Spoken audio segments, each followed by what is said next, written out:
Aujourd'hui, à Téhéran, des jeunes femmes peuvent se retrouver librement dans les cafés-terrasses, sur les toits, sans foulard, mais en jean et t-shirt.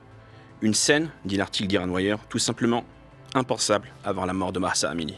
La rédaction de Courrier International aujourd'hui, c'est Julien Abiramia. Julien, vous nous parlez d'un article consacré en test de virginité en Iran.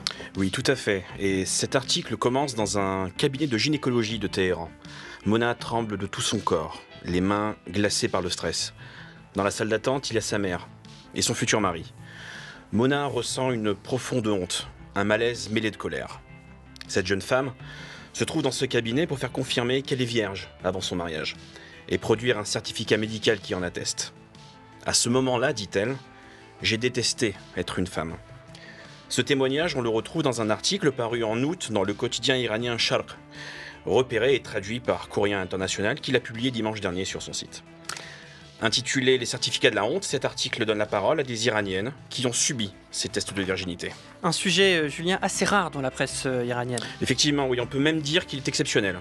D'abord parce qu'il fait témoigner des femmes, souvent invisibilisées dans les journaux iraniens et dans la société iranienne en général. Ensuite parce qu'il dénonce justement ces tests de virginité.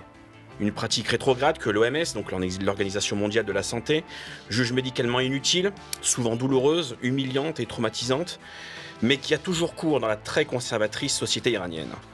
La question de la virginité fonctionne comme un outil de contrôle qui traverse toutes les classes sociales, affirme une docteure en anthropologie citée dans cet article.